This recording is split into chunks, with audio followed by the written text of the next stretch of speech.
The Digital Photography Cafe show is brought to you by Focus Pyramid, the autofocus lens calibration tool for your camera, and by Mosaic, your Lightroom photos automatically on every device and backed up, and by ShootProof, the easy way to proof and sell your photos online. Welcome to the Digital Photography Cafe show. Join hosts Trevor Curran and Joseph Christina as they chat about the art and business of photography.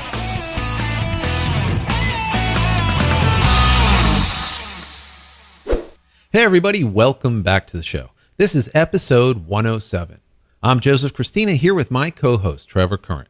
On last week's episode, we talked about visiting the Streaming Media East trade show in New York City, chroma key lighting for your photography business, and picking the perfect camera for your summertime travels. If you haven't watched last week's show, I encourage you to do so. You can find it at our website, digitalphotographycafe.com, in iTunes, listen with the popular Stitcher, TuneIn, and Xbox music apps, or watch in HD on TiVo. So Joe, we are back. How you doing, my friend? Doing well. Excellent. Another week. I think it's the beginning of summer. It's like beginning of June. It has been hot up here. That is for sure. I've been roasting. Got all the air conditioners. Congratulations. Now you got Florida weather. Florida Excellent. weather. That's what it feels like. Hot and Yeah, humid. didn't you just put in some window shakers or something? Oh, yeah. 50-pound beasts. Yeah, exactly. A bunch of them. Yeah, that's not fun. Yeah, in Jersey, you have that. You have a lot of the window shakers. Down here, we have the central air. But then, of course, they had the air guy out here, doing the work on the outside air conditioning system because, you don't use it as much during the winter, and then summertime comes and it's like, it might be low on Freon or some kind of something. It needs a little tune-up. Right. Yeah, it needed a little tune-up. So check the oil. Yeah, exactly. Yeah, check the dipstick. That's right. So anyways, so heard some news about Twitter, right? They're moving into a two-step authentication, right? Yeah. So, there's always been an issue with Twitter accounts being hacked. We hear it all the time, all of the celebrities and, getting their accounts hacked, and even just regular people getting their accounts hacked. So yeah, Twitter finally had to do something about it and actually put a two-step authentication process in place, and it's optional. You don't have to do it. Right. But I don't know if anybody's ever tried to verify their website with Google, and you go in, you put in, you tell them verify it. They send you a code through text message. You enter a code, and that validates your website. Right. Well, this is a similar type of thing. So what you do is you can go log into your Twitter account, username, password, go to your settings, and then scroll down to the account security, and then it says require a verification code when I sign in. If you check that box, when you go to sign in the next time, it will pop up a window and say, enter the code. And what it will do is text message a special code to your cell phone. You enter that code, bam, now you're logged in, and it's just, makes it that much more secure. Security. Yeah. It is so critical that, we remain secure when it comes to social media because, this is who we are. This is, it's very easy to get hacked, and now all of a sudden, your user is compromised, and it's being flooded with stuff that you really don't want, your grandma to see. Yeah. And, you're losing clients left and right. You don't have not a clue why, and people are unfollowing you and blah, blah, blah. And it turns into a big, nasty mess. So, really nice is Facebook is kind of meandering down there also, and they're kind of following, Twitter's lead with this verification. They got verified pages and profiles that is going on now. Now, obviously, it's not something that you or me could get involved in just yet. It's mainly for, the big time actors, actresses, blah, blah, blah, government officials and whatnot. But once again, it's back into security, and knowing that, that authorization, that authentication, that whoever is, putting data into that account is authorized to do it, and they're authenticated. They're, as that person. So that's really, it's back to the whole idea of, it's your reputation, right? Yeah, that's right. And, if you guys aren't using a tool or actively monitoring what you're tweeting, what you're posting on Facebook and direct messages that you're sending and stuff, you really should be. That really is like a first sign of, your Twitter account being hacked, is all of a sudden there's tweets and stuff out there that you never sent. So, if you're not using a monitoring tool, definitely do so. I know TweetDeck gives you the ability to display your direct messages, and it shows not only your inbound direct messages, but also your outbound. So if you're monitoring that, at least you'll see the tweet saying, "Hey, did you see this picture of you?" With the link. So then you'll know that something's happened. You need to change your password. You need to disconnect any unused OAuth accounts. Anything like that. Yeah, we've said that in the past, and that is great that you bring that up. Take a look at those OAuth apps and accounts that you have authorized to be able to use your, let's say, Facebook, your Twitter, or whatnot.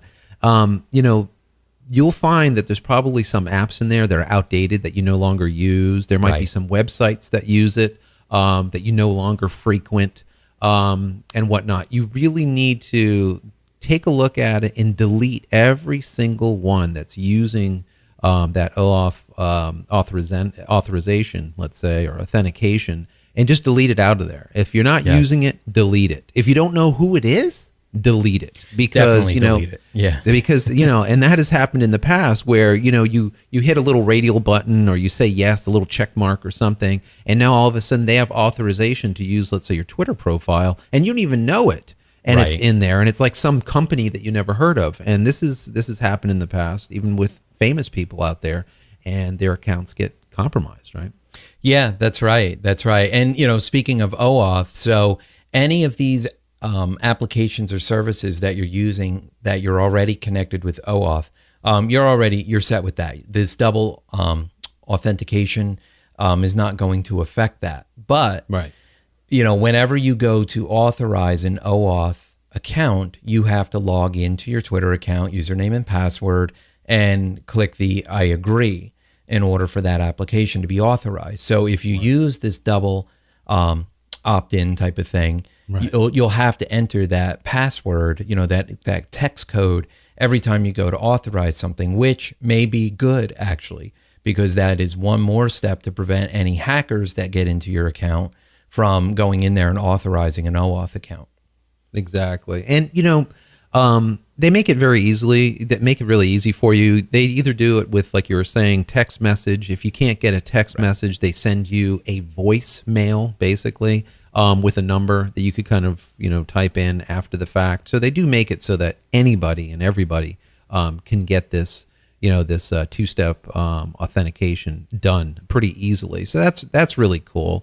And, okay, so the bottom line here is security, and we really need to be very vigilant about security, because like we were saying at the beginning of this is, it really, our presence, our social media presence is basically who we are today. And, possible clients, let's say if you're applying for a job, the thing is now is not only do you go to, an interview, but on the backside of it, they have a tech guy that's sitting there and just, crunching you and searching for you and searching your every instance of you online to see, have you been sued? Are you saying, crazy things through Facebook? Is there different areas that you're in besides like a blog or, a vlog, or, what kind of pictures you're sharing in Flickr? You'd think that it's kind of, excessive, which it might be, but since employers have this ability now, they use it. They use it daily, right? So what you say and what gets out there is so important. And back to this, security thing. You really, to make things very secure, you really need to change your password once every 30 days.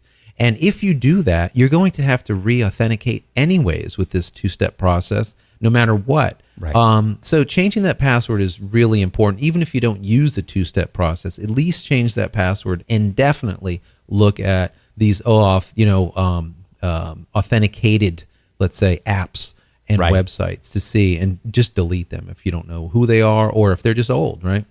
Yeah, that's right. That's right. Get them out of there. I do that every once in a while. I'll go in and clean things out. I mean, I'm very diligent about the accounts that I connect with in the first place. Right. You know, and I don't connect with just any website or anything like that. I mean, I really know what I'm connecting with first. And, you know, luckily I've been, you know, I haven't been hacked yet. Lucky? Yeah, I've been lucky. I'm knocking on wood right now. Yeah, exactly. You know, but Exactly. it will happen. It happens to some of the best people out there. So No, absolutely. Absolutely. So, all right. Well, listen, we got a good show for everyone. But before we go any further, let's go ahead and take a quick break and hear from a couple of our sponsors.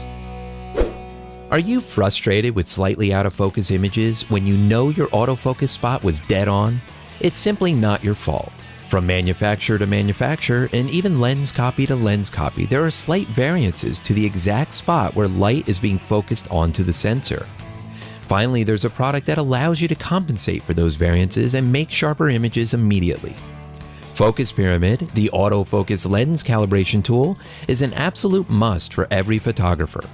If you want to make the sharpest images possible, then you need to take control over your camera's focusing system. With the Focus Pyramid, you can calibrate all of your lenses on your lunch break. The Focus Pyramid makes lens calibration quick and easy at an affordable price. So give your lenses a new lease on life and take your photography to the next level. Head over to focuspyramid.com/DPC and get an additional 10% off just for being a show listener. From phones, tablets, laptops, and PCs, these days photographers use multiple internet-connected devices. Have you ever wished you could view your Lightroom images, folders, collections, and metadata from any of these devices? Now you can. Mosaic Storage Systems has created Mosaic View, an application that gives you access to your images without exporting or using a publishing service. Mosaic also offers Mosaic Archive, which directly integrates with Lightroom as a powerful cloud backup solution. Mosaic gives photographers access to all of their images from anywhere on virtually any device. Try Mosaic View today for free and access 2,000 of your most recent images. As a Digital Photography Cafe viewer, Mosaic is offering a 20% discount off any of their premium plans.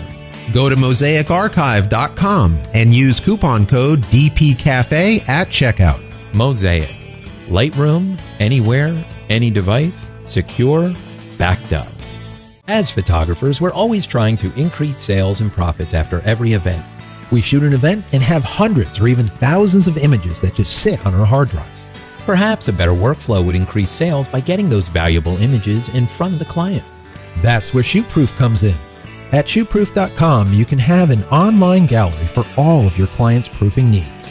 ShootProof helps increase profits while building your brand and securing your photos without charging commission fees on sales. ShootProof galleries display your photos beautifully while helping to streamline your workflow and automate more of your business through their intuitive studio control panel. Once approved, photos can be directly fulfilled through ShootProof's various professional lab partners or fulfilled by you. All ShootProof plans have the same feature set. You simply choose the number of client photos stored, decide what products to sell, and the price. Try ShootProof today by taking advantage of their free 30-day trial offer. As a Digital Photography Cafe viewer, ShootProof is offering a 20% discount off any of their premium plans by using promo code DPC20 at checkout. ShootProof. Upload, share, sell, print. All right, everyone. So we're back. And now we're going to talk about something that's been on both Joe's and my mind lately, and that is email.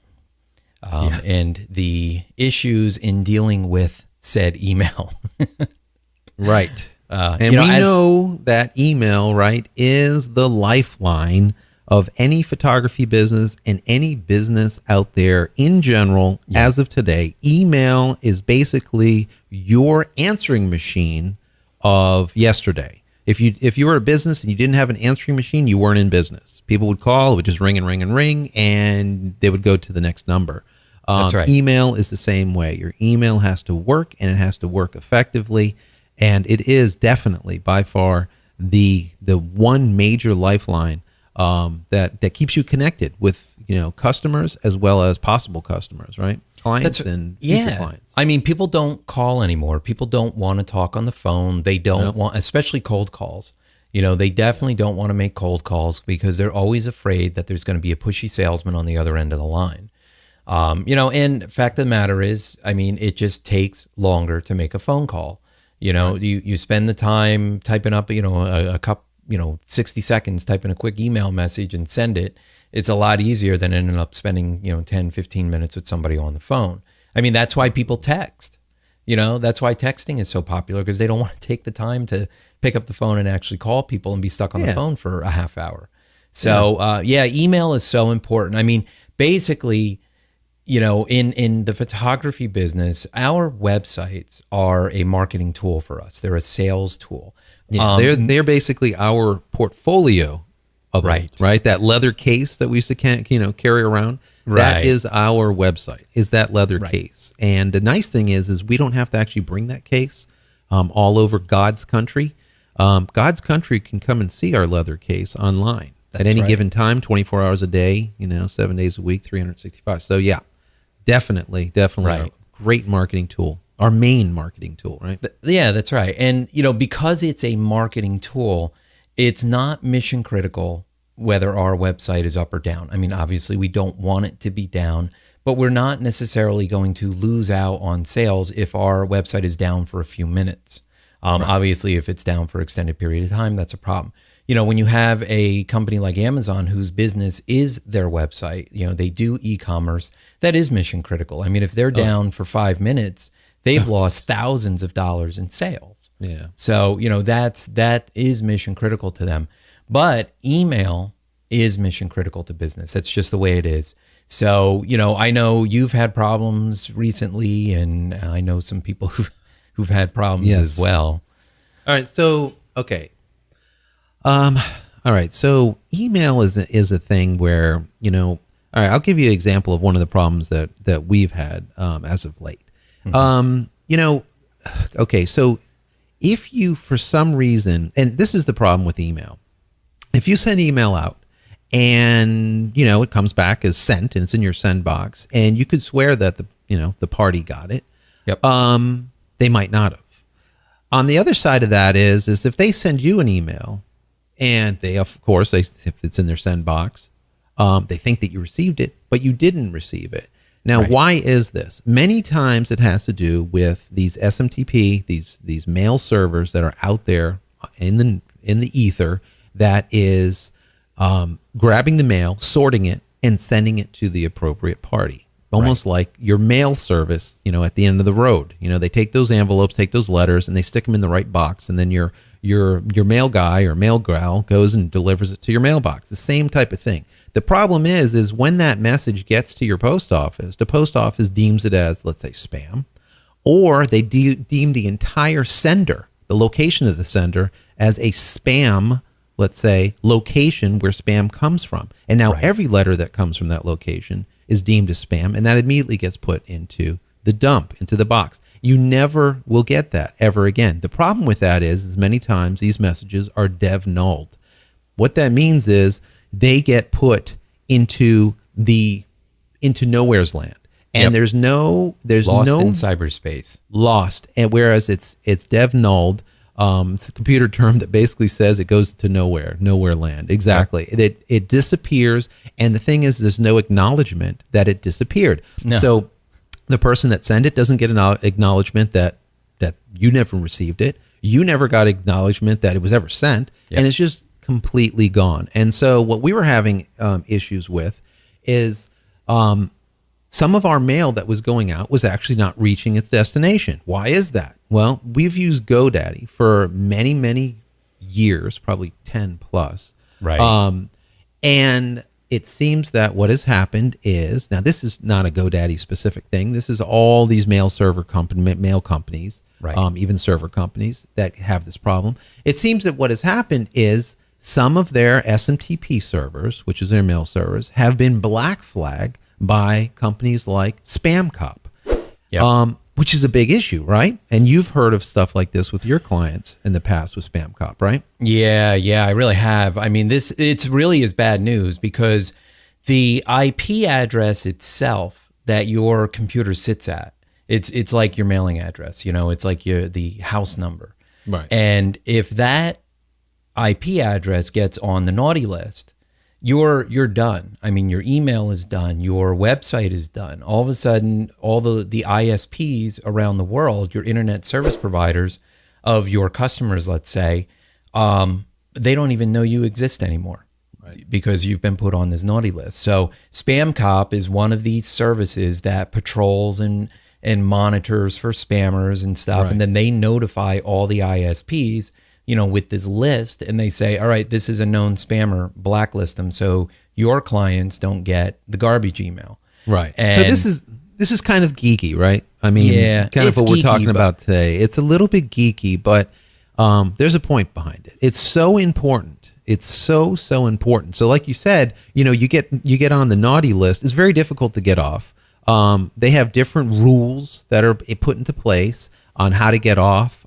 Sometimes you get off within 24 hours, sometimes 48, sometimes never, unless Yeah. there's some type of interaction by you or by your ISP with them. But the major issue is these SMTP blocks. They're called Class Cs, which is the main route, the main IP address, and then they have these sub IPs off it. Sometimes they can block an entire Class C, or let's say a good portion of it, and now all of a sudden the good, the bad, and the indifferent is getting thrown into this blacklist. That's right. And it may not be your account that was hacked. It may not be coming from your web server. It could be coming from another account on the same shared server or on another server within the cluster that share those IP addresses. And that entire cluster gets black flagged.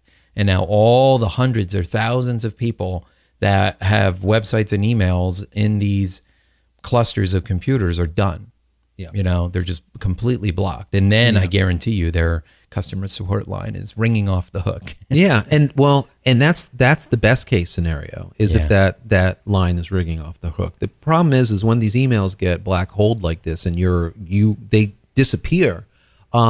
Sometimes there is no rhyme or reason behind it, and you do not even get any type of message back that your message never got there. Sometimes you might get a message saying, oh, your message didn't get there because it's on a spam, the SMTP server is on a spam list, blah blah blah.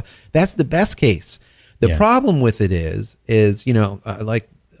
some people have listened to the show for a while. They know I was into computers for a long time. I'm a system administrator. I know Unix and whatnot. The back end of this is that these servers, they sit in these clusters, and the entire cluster can have a problem. And it's very hard to get entire clusters off it, number one. Number two, the SMTP servers that your mail is going out, let's say with or on, you're coming up, they're sending you a generic, let's say it's GoDaddy. Maybe it was smtp.servernet.net or whatever, one of the GoDaddy servers. The problem with that is it then goes and sends your message to all kinds of, just a whole cluster of SMTP servers off that one. So you don't know, so the problem might be sporadic. You might send out a mail to your client and it gets through, and then all of a sudden the next day they don't get it.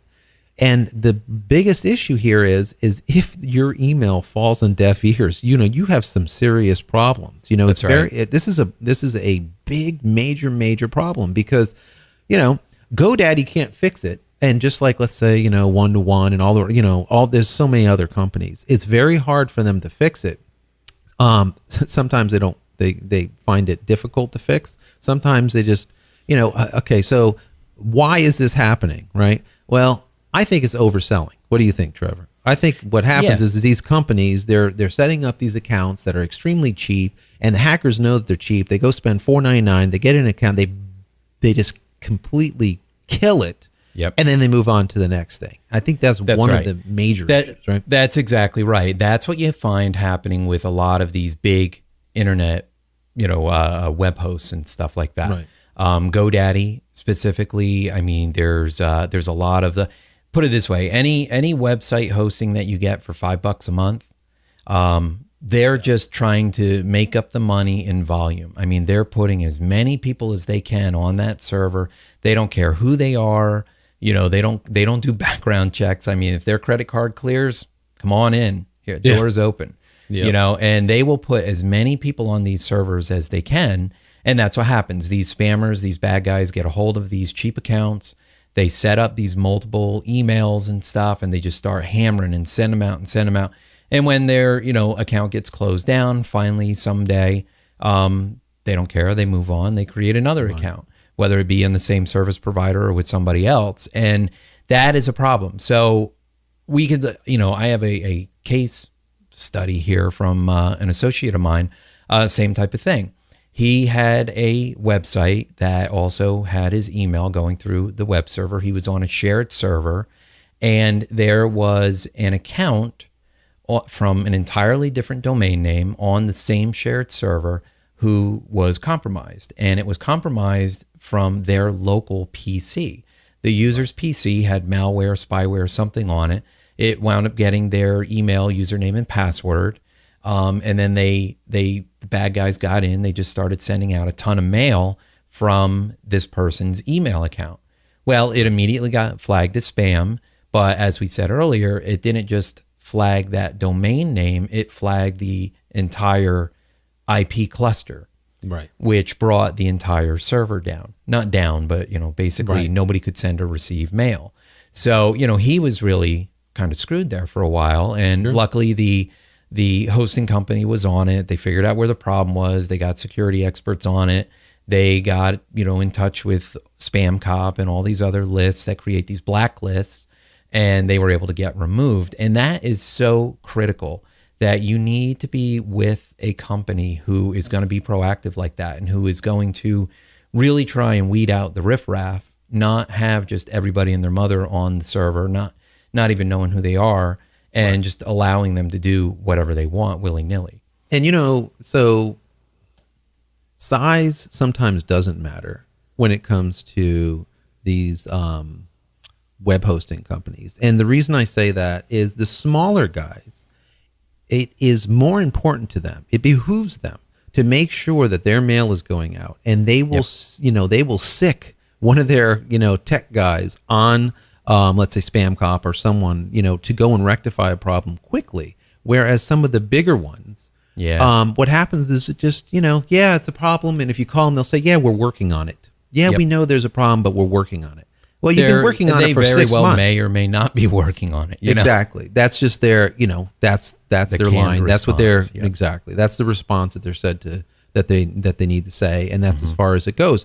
And it is a big, big issue. Now, bear in mind, even these big companies, they have clusters that are to the general public, or let's say to these cheap accounts. And then they have clusters of SMTP servers that are for the dedicated people. Those dedicated, the premium accounts. Premium accounts. Yep. Those usually do not have a problem. But anyways, back to how this problem, begins. And like you were saying, with them, it started out with just someone's PC that got compromised with malware. Yeah. Now, I tell you what, being back in the day as a system administrator, one of the major problems, the biggest problem for spam, leaving your system or your server was, it used to be called formmail.pl. .pl would be a Perl script. That was basically a form that was used to take contact information from people. And it is used worldwide by millions upon millions of websites. Maybe your website is even using it right now today. It's called formmail.pl. If it is, we're going to put a link down in the notes. Go and download the latest version, because it is definitely a problem. It is easily compromised by the bad guys. And then what happens is they use this, forced injection into the script, into the form online, and they're basically able to commandeer now that server and send out not like 100 pieces of mail. We're talking tens of thousands of pieces of mail per hour. I mean, you're talking hundreds of thousands of pieces of mail in no time. Just bombard the system right from that single script, right from the comfort of their computer. So that's just one of them. But this has been, rampant right across the board. But that's the biggest one. And if just to kind of give you an idea, the biggest problem that anyone has with their website, the biggest, let's say, problematic area for spam is always injection problems, where you are getting data from the client. When you're getting data from the user, that's on your site, and that's always contact forms. That's always any of these things where you're actually bringing in input. If those scripts aren't written properly to only take specific ASCII characters, what happens is they can go ahead and inject. Even PHP is notorious for injection problems, where Right. you're running a PHP form, and now all of a sudden, boom, you're having someone's on your server as the system administrator. Just simple Yeah. things like that. Yeah, well, that's right. That's right. I mean, these types of scripts are really a problem when you're talking, when somebody's coding websites by hand, or they have special code written for certain functionality or what have you, and they're using this form mail as their input method. Now, like on WordPress, for example, it doesn't use this Perl script. I mean, everything is written in PHP. There's other issues with WordPress and PHP and stuff like that. And there are, many theme designers, for example, will create their own contact form as part of the theme. Right. And I definitely recommend not using those, unless there's, some sort of guarantee from the developer, which you're never going to get. Never. That says, our themes have been, secured and all that stuff. But the built-in the built-in contact forms, they do have a tendency to be vulnerable. Yeah. It's not, and it's not even a theme issue, right, Trev? It always goes back down to like PHP, where there's some type PHP. of there's some type of PHP exploit, and then what happens is they'll use these forms. And like you said, I mean, we had, and I'm sure a lot of people heard about it, us talking about it probably 50 shows ago, where Graph Paper Press is one of the theme creators. They ended up having a serious problem with an entire block of probably about 75% of their themes, whereas those themes were using contact information in there. They basically had a PHP exploit that was able to be used against anyone that was using a Graph Paper Press theme, or let's say the majority of them, that compromised the server in general. Right. Not even just sent out email. It actually compromised the server. It was able to allow people to get into your server just by using that theme. So yes, absolutely. If you have a theme that has a built-in contact form, don't use it. Don't use it. Don't use it. Use a third-party plugin that is reputable, that's been doing this for a long time. Again, when you kind of it's like going to a mechanic who specializes in a certain type of thing. I mean, you want to go with somebody who specializes in contact forms. Right. I mean, they're going to be on top of it from a performance standpoint and also from a security standpoint. So, I've used Contact Form 7 in the past for WordPress. There's other, Gravity Forms is another one. I mean, that's all these people do, or create these plugins for forms. So that really is the way to go. But you know what, man, all of this crap that we're talking about, I mean, this is the reason why I don't even host email for my clients. Right. I host their websites. I have their websites locked down for security. We're monitoring for security. We're doing our backups and all of what we need to do. But email is such a pain. I mean, just from the server-side management portion of it, having to do the backups, having to make sure everything's working there. But then something like this happens with these spam exploits and things like that. And now all of a sudden your whole server is offline and you got to spend all kinds of time trying to get it back online. Time and money. What we do, we recommend Google Apps for Business. Right. We've talked about this on episode 96, and it really is a great way to go. I mean, Google is on top of their stuff over there. Yeah. I mean, they are monitoring for malware. They're monitoring for viruses. They're monitoring for security. They're making sure they're not on the naughty list with their servers. Yeah. And Google is not only huge, but I mean, if anyone, if you'll see some pictures on the web, but Trev, I actually been in a NOC down here in Boca Raton where Google had entire rooms, like a network operations center, where they have entire rooms of cabinets, full racks of Google appliances, just crunching all day long, 24 hours a day mail. I mean, rack after rack after rack, all with the Google logos, just running And so, yeah, Google is spending a ton Yep. of money on, like you saying, keeping stuff secure, keeping your mail spam free. Well, that's it. It's in their best interest to do so because they have not only do they have their free Gmail accounts, which are great, but then with these business apps, you get business level email support with their Gmail, and which is nice because you can actually have your own domain attached to it. So it can be, your name at yoursite.com instead of your name at gmail.com, which is really cool. You get like 30 gigabytes of storage, which is pretty much. Yeah, that's a lot. It's a lot. 24/7 customer support. 99.9% uptime, and we talked all about this before. Sure. It's like it's not. I mean, it's cheap, but it's not cheap. I mean, it's $5 a month, Right. per email account. Yeah, that's the important thing. Right. $5 a So- month per email account. That Right. will make a lot of people out there listening and watching rethink the whole idea, because if Well, they it adds have, up, 5, 10, 15 email addresses, it's going to add up really quickly. So in that case, we recommend kind of migrating some of those email addresses into one, kind of redirecting them into one main or something like that. You really don't, unless you absolutely need, as many of us, we've set up email addresses willy-nilly, like we say, because the ISP or something says, oh yeah, you get 30 email addresses, or you get 50. You're like, oh, okay, I want info ad, I want sales ad, Right. I want, and you don't need all that. I mean, You really don't. That's No. all great, years ago, but today you really don't. You need a main account where people send information in. You could even have, a trouble ticket account where, they send all of their, all the contact information to like trouble ticket at your, domain, and that's it. And just have supposedly a field of people answering their questions. You don't need, maybe, and then also your personal or something direct. And that's really Right. about it. You don't need a ton of it. Now, back to the Google side, they're scanning for not only spam, but they're also scanning for viruses. And people out there that are on the Windows machines are more susceptible to this kind of thing.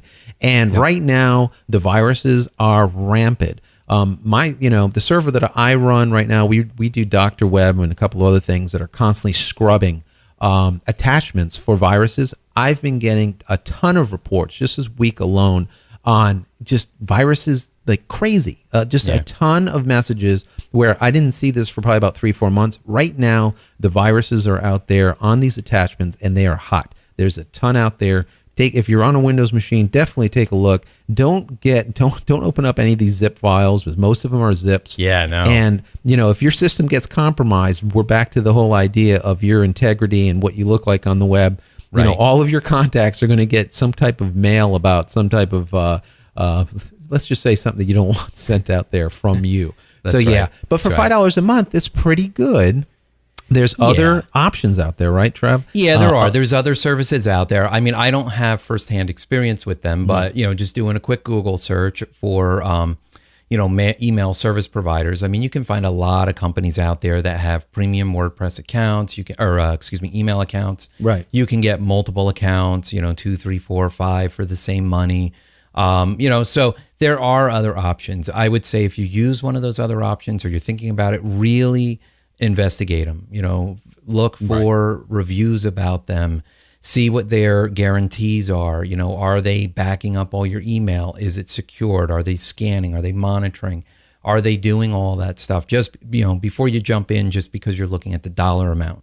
Right. I know. I feel you guys' pain. If you're out there paying $5 a month for your hosting, and that gives you your email to go and drop another $5 a month for, a Google business email account, now you've just doubled your expenses. But Right. I'm telling you, in the long run, spend the money. It'll be, Google, you pay for a year in advance. It's $50. You save 2 months. It's definitely the way to go, or, another service like it. And, I would definitely say, Stay safe, right? stay safe. Yeah. Practice, safe computing, All right. So, I went, a couple of shows, I've been talking about free stuff, right? And people like free. If it's Free's free, good. it's for me, right? Yes, that's right. So, all right. So we talked all about this. Now, what can you do for free? What can you do to kind of, help the situation without spending any money. One of the things that I started doing before moving down one of these other lines is if a email is going out and it's a quote, let's say it's a performa, something it's important. something mission critical, something important that it has to get there. I don't care. It just has to get there. Of Wasn't course, that people. FedEx's tagline when it I think so, absolutely has to right? get there. Exactly. So, of course, you can always call, right? After you send the email, call up, say, hey, Yeah. old school, right? Get on the phone, That's and right. say, hey, did you get this? I sent it. I just want to make sure you got it, blah, blah, blah. That's all good. Yep. And it's definitely beneficial. What I have done is I've set up the Google Mail account, and Google for free allows you to route mail as long as you do all your pre-authentications. They know you are you, and you're not going to go Right. use them to go You blast validate out yourself, yeah. You have to validate yourself, but you can then send or use their SMTP server, your outbound mail server. Use theirs. So what I have set up is basically the same email account. It still replies to the exact same place at jc@alluremm.com, but I can send it through the jc@alluremm, which would be mail.alluremm.com, but I can also send it through Google's, like smtp.google.gmail.com. Right. And what will happen is the mail will, of course, arrive doubled. You might want to put an apology or something at the top, or if this is a duplicate, please delete. But it will arrive twice, but it'll actually get there in two different means or two different methods. Through two different servers. Exactly. Mine will actually go to the post office local, right? Whereas the Google will go, let's say, to Boca, to Google's big, knock where they have where the mail goes out. So if for some reason I'm on the naughty list for who knows why, because someone in my ISP, the block of IP that I'm currently running at is blocked, that Google will always get through. I have never seen Gmail not make it to its destination. So that's kind of, for you guys, a free way to kind of make sure mission critical email definitely arrives. Now, getting it back, that's not going to happen. That's a horse of another color. But you can definitely know that the mail has got there. Yeah, no, I think it's good. Guys, this was something totally different than normal, a little more geeky and not really photography or business specific. But, I guess we're both kind of speaking from recent experiences and stuff. Right. And we just felt that this was, something worth talking about, that it was really, on top of mind. And especially when we were talking about the security, the new things with Twitter and Facebook, it kind of just spawned into this whole thing. So anyway, we hope that you guys got something, valuable out of this, that, you'll think a little bit more about your email and your security online. And, Yeah, absolutely. And you know what? If we got one person out there to not lose a client or a job or proposal because they did something that we spoke about, we win. That's fantastic. Yeah, exactly. And that, that's it. So yeah, this is this is a pretty long show, and like you said, it's more on the geeky side, but hopefully it helps. Yeah, I hope so. All right, let's get out of here, man. We need to. Starting to sweat. We don't want you to sweat. I'm starting to glisten. No So glisten. if people want to connect with you, Joe, outside of the show, what's the best way to reach you? You guys can find me on Twitter. And that's at Joseph Christina, and that's Christina without an H. Yes. And you can connect with me on Twitter. It's at Trevor Current. Excellent. All right, guys, we are out of here. You can get all of the show notes for this episode by visiting digitalphotographycafe.com/107. And don't forget, if you enjoy the show, please give us a 5-star review in iTunes. Help spread the word through Twitter. And now you can give us a call through our new comment line by visiting digitalphotographycafe.com/love. So keep your questions and comments coming, and we will see you next week. You've been watching the Digital Photography Cafe show with Trevor Current and Joseph Christina. Be sure to subscribe to the show for free in iTunes or through RSS. You can also listen on Stitcher and TuneIn Radio and watch in HD on TiVo. Visit digitalphotographycafe.com for show notes and to connect with your hosts.